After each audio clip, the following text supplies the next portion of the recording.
2. La quatrième dimension, 1 sur 5. S'il existe des étapes que nous devons suivre afin que notre foi puisse convenablement incuber, il existe également une vérité centrale qui se rapporte au domaine de la foi. Nous devons la comprendre. Les leçons importantes que j'ai apprises concernant la nature du royaume de la foi ont été les fruits de ce qui a été, au premier abord, une expérience désagréable. Les pasteurs américains ne rencontrent pas ce genre de problème. Il en va tout autrement en Orient. J'y ai bien du mal à prêcher au sujet de la puissance miraculeuse de Dieu, car, au sein du bouddhisme, les moines accomplissent eux aussi des miracles extraordinaires. Tout récemment, en Corée, une femme mourait d'un cancer généralisé, et aucun médecin ne pouvait plus rien pour elle. Elle s'était rendue dans de nombreuses églises, pour finalement échouer chez un moine bouddhiste. Il l'a emmenée dans une grotte, où de nombreuses personnes s'étaient rassemblées pour prier, et elle y a été complètement guérie et purifiée. Toute trace de cancer a disparu. En Corée, bien des gens pratiquent le yoga et guérissent les malades par le moyen de la méditation. Au cours des réunions organisées par la Soka Gakkai, au Japon, bien des guérisons ont lieu. Des gens y sont délivrés d'ulcères d'estomac, les sourds-muets entendent et parlent et les aveugles voient. Il est alors naturel que les chrétiens, et plus particulièrement les pentecôtistes, soient dans l'embarras lorsqu'il s'agit d'expliquer de tels phénomènes. On ne peut pas résoudre la question en se contentant de dire qu'il s'agit d'une manifestation démoniaque. Si le diable est bien l'auteur de ces choses, pourquoi l'Église de Jésus-Christ n'en ferait-elle pas bien davantage? J'ai été quelque peu troublé, un jour, parce que la plupart des chrétiens n'avaient pas l'air d'attacher une grande importance au miracle de Dieu. Ils disaient, « Mais comment pouvons-nous croire en la grandeur absolue de Dieu? Comment pouvons-nous appeler le Dieu Jéhovah l'unique Créateur qui habite les cieux? » Nous voyons aussi des miracles dans le bouddhisme, dans le yoga et dans la Soka Gakkai. Nous voyons de nombreux miracles dans les religions orientales. Pourquoi devrions-nous prétendre que le Dieu Jéhovah est le seul créateur de l'univers? Pourtant, je savais que notre Dieu est le Dieu unique, le seul Dieu et le créateur de l'univers. J'ai donc décidé de présenter leurs questions à Dieu dans la prière. J'ai jeûné et prié, cherchant à recevoir la foi du Seigneur et ses réponses. C'est alors qu'une révélation glorieuse m'a été donnée, et j'ai reçu une explication claire. Depuis ce jour, j'ai entrepris d'expliquer ces choses à mon Église en Corée. Je peux aujourd'hui apporter une réponse satisfaisante à chacune de ces questions et les expliquer, d'une manière aussi claire que la lumière du soleil. Permettez-moi de le faire dans ce livre. Les 4 dimensions. Dans l'univers, il y a 3 types d'esprits, le Saint-Esprit de Dieu, l'Esprit du mal et l'Esprit humain. Lorsque vous étudiez la géométrie, vous considérez 2 points, l'un ici, l'autre plus loin. Si vous tracez une ligne pour les joindre, vous appelez cela une dimension. Cette dimension consiste en une simple ligne entre les 2 points.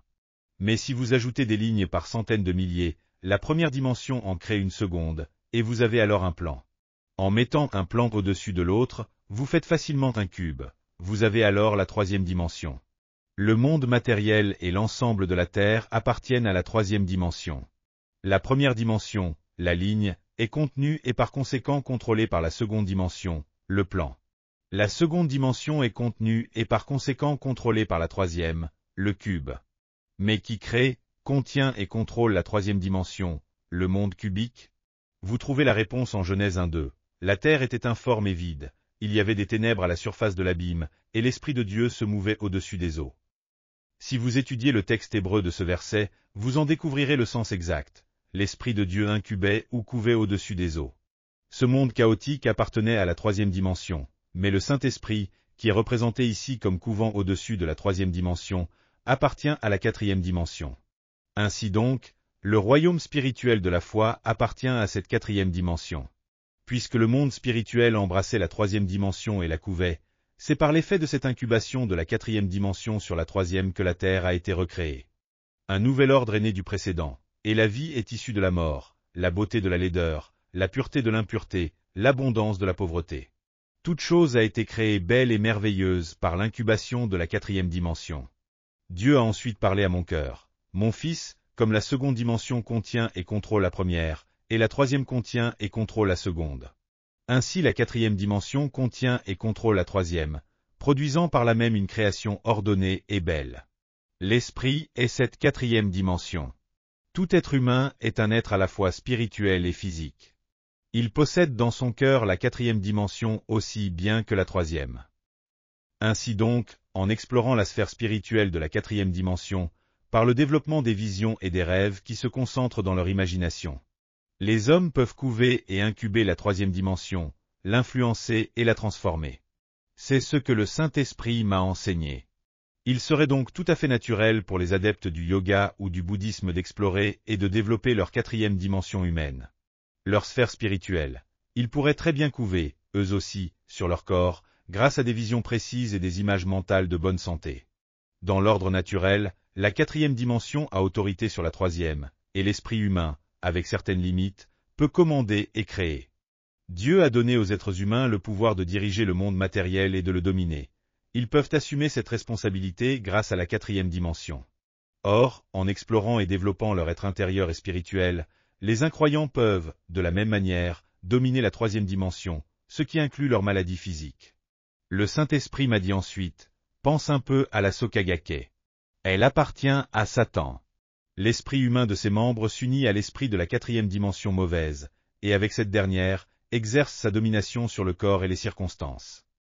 Le Saint-Esprit m'a montré que c'est de cette manière que les magiciens en Égypte dominaient les circonstances les plus diverses, tout comme Moïse l'a fait. Dieu m'a ensuite montré que, du fait que notre quatrième dimension spirituelle pouvait s'unir à celle du Père, le Créateur de l'univers, nous pouvions à plus forte raison exercer notre propre domination sur les circonstances. Gloire à Dieu! Nous pouvons manifester des pouvoirs créateurs bien plus grands et exercer contrôle et puissance sur la troisième dimension. Après avoir reçu cette révélation de la part du Seigneur, j'ai commencé à expliquer avec aisance les phénomènes miraculeux observés dans les autres religions. Les gens venaient me lancer un défi, nous pouvons faire les mêmes miracles.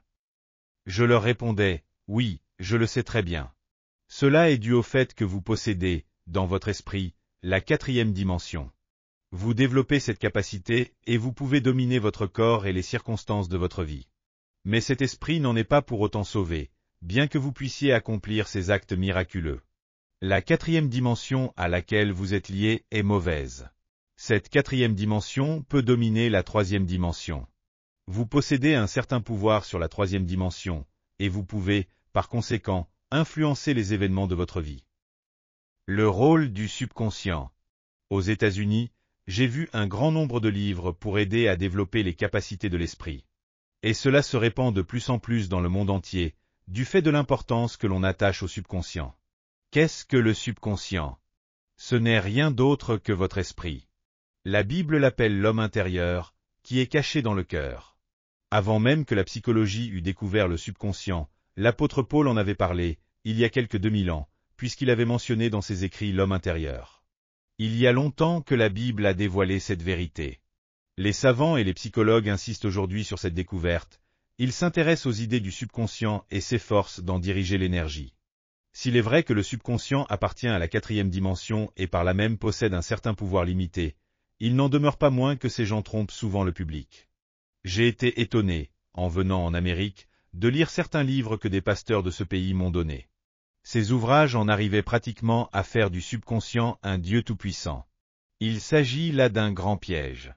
Le subconscient a certes de l'influence, mais elle est limitée. Il ne peut créer, comme le fait notre Dieu tout-puissant. Je me rends compte qu'en Amérique, l'Église unitarienne s'efforce de mettre l'accent sur le subconscient, la quatrième dimension de l'esprit humain, et de mettre ce dernier à la place qui revient à Jésus-Christ. Il s'agit en fait d'une grande tromperie et d'un grave danger.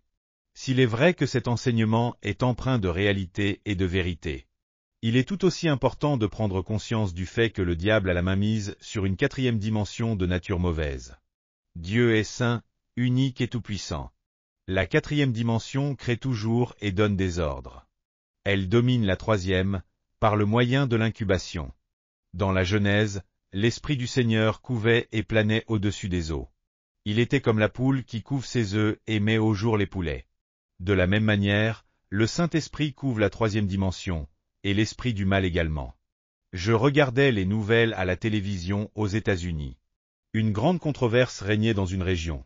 Un homme venait d'être assassiné, et l'avocat de l'assassin affirmait que ce dernier avait été intoxiqué par la violence de certains programmes télévisés. Cette déclaration était empreinte de vérité, car c'était après avoir regardé l'un de ces programmes que le jeune homme s'était mis à exercer sa quatrième dimension. Il a en quelque sorte couvé ses actes de violence et a tout naturellement fini par faire éclore un péché de même nature. Alléluia! Avez-vous reçu beaucoup de grâce à travers ce livre?